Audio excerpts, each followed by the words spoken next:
শাসক বিৰোধী নহয় এবাৰ বিধানসভাৰ মজিয়াৰ পৰা ওলাই তুমুল বাক বিতণ্ডাত লিপ্ত হল দুই কংগ্ৰেছী বিধায়ক। আমি পুনৰবাৰ উল্লেখ কৰিব বিচাৰিম, ডাঙৰ খবৰ বুলি ক'ব লাগিব। এবাৰ শাসক বিৰোধী নহয়, বিধানসভাৰ মজিয়াৰ পৰা ওলাই দুই কংগ্ৰেছী বিধায়কৰ মাজত লাগিল তুমুল বাক বিতণ্ডা। এতিয়া নাম নোলোৱাকৈ জাকিৰ হুছেইন সিকদাৰক আক্ৰমণ কৰিছে কমলাক্ষদেৱ পুৰকায়স্থই। আমি জনাই যাবলৈ বিচাৰিছো, কমলাক্ষদেৱ পুৰকায়স্থই মন্তব্য কৰিছে যে কাৰ কিমান সাহস আছে ভালদৰে মই জানো। মুখ্যমন্ত্ৰীৰ ওচৰলৈ গৈ কংগ্ৰেছৰ ভিতৰুৱা কথা কোনে কয় সেয়াও মই জানো। মুখ্যমন্ত্ৰীৰ লগত ভাল সম্পৰ্ক ৰাখি টিভিত বাইট দিয়ে বেলেগকে, এতিয়া এই বুলি মন্তব্য কৰিছে।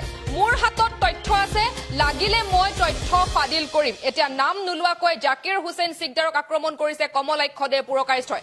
আমি জনাই যাবলৈ বিচাৰিছো, বিধানসভাৰ মজিয়াৰ পৰা ওলাই এতিয়া এইদৰে তুমুল বাক বিতণ্ডাত লিপ্ত হল দুই কংগ্ৰেছী বিধায়ক। আমি সমান্তৰালকৈ জনাই যাবলৈ বিচাৰিছো, শাসক বিৰোধীৰ মাজত নহয়, এইবাৰ দুই কংগ্ৰেছী বিধায়কৰ মাজতেই নাম নোলোৱাকৈ লাগিছে তুমুল বাক বিতণ্ডা। কমলাক্ষদেৱ পুৰকায়স্থই নাম নোলোৱাকৈ জাকিৰ হুছেইনক আক্ৰমণ কৰিছে। তাৰ পিছত কৈছে কাৰ কিমান সাহস আছে মই ভালদৰে জানো। মুখ্যমন্ত্ৰীৰ ওচৰলৈ গৈ কংগ্ৰেছৰ ভিতৰুৱা কথা কি বুলি কয় সেয়াও মই জানো। মুখ্যমন্ত্ৰীৰ লগত ভাল সম্পৰ্ক ৰাখে আৰু ইফালে টিভিত বাইট দিয়ে বেলেগকে, এতিয়া সেই বুলি কৈছে। আৰু তাৰ মোৰ হাতত তথ্য আছে, যদি তথ্য লাগে মই ফাদিল কৰিম। এতিয়া নাম নোলোৱাকৈ জাকিৰ হুছেইনক আক্ৰমণ কৰিছে কমলাক্ষদেৱ পুৰকায়স্থই। কমলাক্ষদেৱ পুৰকায়স্থই আৰু কি কৈছিল শুনাবলৈ বিচাৰিছো।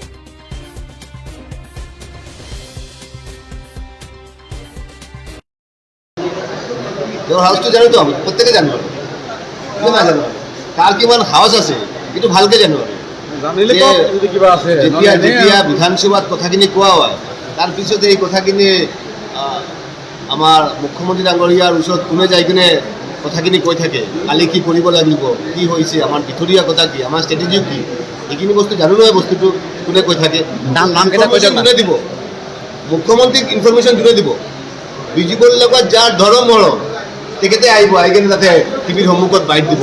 এইবিলাক বাইট দি কিনে লাইভ নাই আৰু কোন হয় যদি স্পষ্টকৈ কৈ দিয়ে যে ধৰম মৰমবোৰ কাৰ মাজত আছে, যদি কৈ দিয়ে স্পষ্টকৈ যোনে যোনে মোৰ হ'ব আৰু যোনে যোনে বেছিকৈ বিশেষকৈ মুখ্যমন্ত্ৰীৰ লগত সম্পৰ্ক ৰাখে, যোনে শাসক দলৰ লগত যোনে যোনে ভালকৈ সম্পৰ্ক ৰাখিছে, সিহঁতে কৈ থাকে নহয়। সেইটো কাৰণে জাকিৰ হুছেইন ডাঙৰীয়া ক'লে ঠিক আছে, ভিতৰীয়া কথাখিনি মই ক'ম বাৰু, আৰু বহুতখিনি তথ্য আছে মোৰ লগত। মই তথ্য নোহোৱাকৈ কথাখিনি নকওঁ, তথ্যবিলাক মই ফাদিল কৰিম, এটা এটাকৈ তথ্য ফাদিল কৰিম কি হৈ আছে, ৰাজীৱ ভৱন কি হৈ আছে এইটো সেইখিনি জানো নহয়। এতিয়া বেছি দিন হোৱা নাইতো ৰাজীৱ ভৱনৰ পৰা ওলাইছোঁ, ৰাজীৱ ভৱনৰ ভিতৰত কিনি জানো বহুত কথা সাহস আছে জানো নহয়।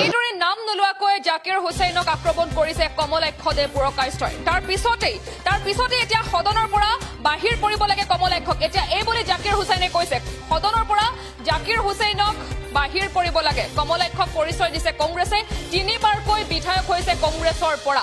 লাজ আছে যদি বিধায়ক পদ এৰক আৰু তাৰ পিছত কংগ্ৰেছক সমালোচনা কৰক, এতিয়া এই বুলি মন্তব্য কৰিছে।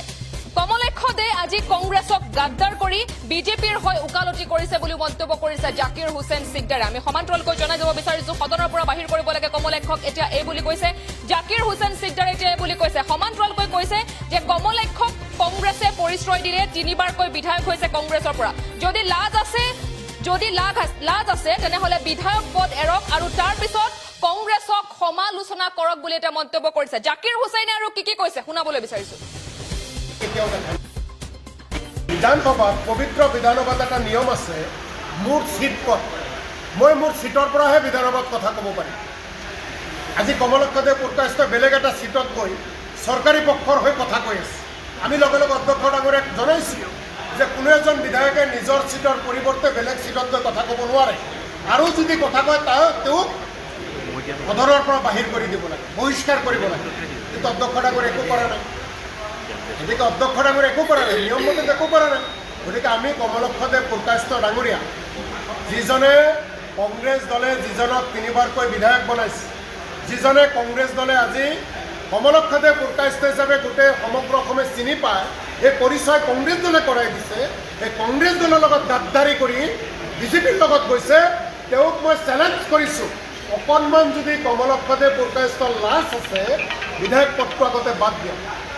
কংগ্ৰেছ দলৰ প্ৰতীকত নিৰ্বাচন খেলি বিধায়ক হৈছে, আৰু সেই বিধায়ক কংগ্ৰেছ দলৰ প্ৰতীকত বিধায়ক থাকি কংগ্ৰেছক সমালোচনা কৰে অকণমান যদি কমলক্ষদে বৰদলৈৰ লাজ আছে বিধায়ক পদটো আগতে তেওঁ বাদ দি তাৰপিছত বিজেপিৰ হৈ ওকালতি কৰক কংগ্ৰেছৰ প্ৰতীকত জয়যুক্ত হৈছা আৰু কংগ্ৰেছকে সমালোচনা কৰিছা ইমান নিলাজ মানুহ মই কেতিয়াও দেখা নাই বিধানসভাত পবিত্ৰ বিধানসভাত এটা নিয়ম আছে মুঠ চিট পদ ইতিমধ্যে আপোনালোকে শুনিলে জাকিৰ হুছেইন সিকদাৰে কি মন্তব্য কৰিছে জাকিৰ হুছেইন সিকদাৰে কৈছে যে সদনৰ পৰা বাহিৰ কৰিব লাগে কমলাক্ষক কংগ্ৰেছে পৰিচয় দিছে তিনিবাৰকৈ বিধায়ক হৈছে কংগ্ৰেছৰ পৰা যদি লাজ আছে তেনেহলে বিধায়ক পদ এৰক আৰু তাৰ পিছত কংগ্ৰেছক সমালোচনা কৰক বুলি মন্তব্য কৰিছে জাকিৰ হুছেইনে কমলাক্ষদে আজি